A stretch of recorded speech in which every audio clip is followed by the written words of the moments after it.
For today's assignment, I'm going to read this Dakota Access article, and you are going to have this form in front of you. It's called Double Entry Chart for Close Reading. So you're going to put your name and the date at the top of it, and here are the directions. You're going to use the chart below as you read to record and consider the aspects that you find most important or interesting. First, on the left side, note a specific line or detail from the text, so over here. And then on this side, you're going to write about what you noticed about it or why you chose that line or what questions it raises for you. So here's the article. Dakota Access protester gets $1 million through GoFundMe. Cannonball, North Dakota.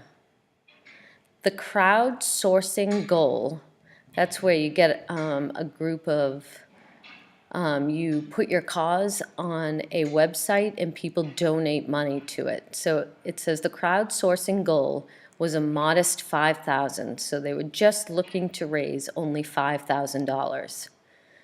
The money would go to help a few dozen people camping in North Dakota to protest the nearby construction of the Dakota Access oil pipeline.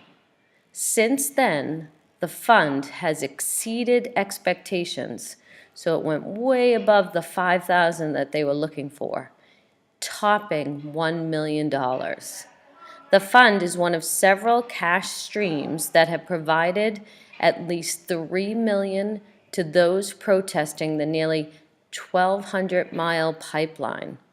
The money covers legal costs, like for lawyers and people to help them with their fight, food, and other supplies. It may also give protesters the ability to stay at the protest camp for even longer. Their months-long protest has attracted thousands of supporters as the Standing Rock Sioux Tribe pursues the fight in court to stop the pipeline's construction. Pipeline protests began in April. As the number of protest-related arrests increased this week, so did contributions. Funds raked in more than $200,000 between Thursday and Friday alone. That means that all these individual people are wanting to help these natives with their fight, so they're donating like $5, $20, $100, and all that money's adding up. Demonstrators are quick to note, however, that the amount of money raised and what they have left is not the same. It still feels unreal sometimes because it is such an astronomical figure to me, meaning it's so huge, that amount of money, said Ho-Waste Wakia Wakasa. He is the protester who set up the GoFundMe crowdsourcing account that has raised more than $1 million. These funds are primarily used for operating expenses at the camp, which took root in April. So the camp is where they're camping out to protest. And operating expenses is like what they need for food and for shelter and to be able to protest and those legal fees, all of that.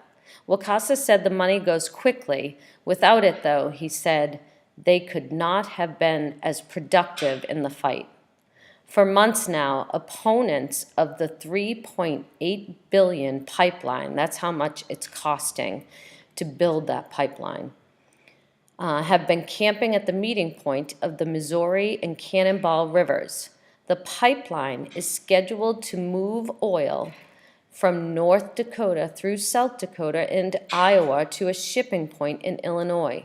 Opponents worry the project will harm cultural artifacts. So that means things from their past, like there was a cemetery close by and things like that, and also hurt the drinking water sources on the Standing Rock Sioux's nearby reservation.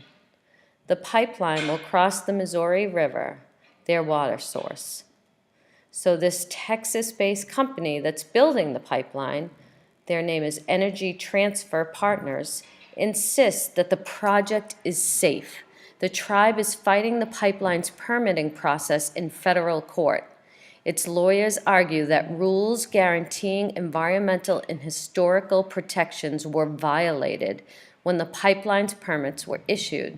So what they're saying is when the state said, oh yeah, sure, go ahead, you can build that pipeline, they broke a law when they gave that okay. And the law was there to protect that tribe's land and their environment. The number of protesters soared. So soared is another way of saying grew. So the number of protesters soared in August in North Dakota. Since then, donations started rolling in more frequently. More than 400 people have been arrested, including more than 140 on Thursday, when officers ejected protesters camping on private land that had recently been acquired by Energy Transfer Partners. This article is from November 3rd, so it's about a month old. Meanwhile, at least 1.3 million in direct donations, according to tribal chairman Dave Archambault. He did not say how much tribal officials have spent so far. He is concerned that it could give their opponents an advantage in the legal case. So he doesn't want to talk about how much they've spent because he doesn't want that company to know. Energy Transfer Partners, that's the company, also has declined to provide an estimate of its legal expenses. After losing in lower courts, the tribe is pursuing an appeal. So the courts said, oh no, Energy Transfer Partners is right. And then the courts, that they agreed with the company and not the natives. But now the natives are going to a higher court, which they can do for the fight. Standing Rock Sioux tribe is not alone. So Standing Rock Sioux did not directly request money, Archambault said. Rather, they had asked other tribes for letters of support. He said it was only after other tribes asked about cash donations that leaders decided to accept money for legal costs. As the protests continued, the tribe decided to also use part of the money for waste management services for protesters, he said. I know the Standing Rock Sioux tribe is not alone. We have overwhelming support, Archambault said. He added that his tribe would in return help other tribes in their fight against corporations. Among the donors to online fundraisers is Southern New Hampshire resident Carol DePiro. She gave $30, so this is an example of just $30, but so many people are donating that it's adding up to 1 million. She was motivated in part by a fight that her own community waged against a natural gas pipeline. So that was happening in New Hampshire, close to us. This is what the woman said. They are saying the same thing. This is our water supply. You run a pipeline through it and it leaks, you are poisoning us. That's exactly what I spent 2 years of my life saying, DePiro said. This really, really struck a chord with me, which means their fight really meant a lot to me because I know what their fight is like.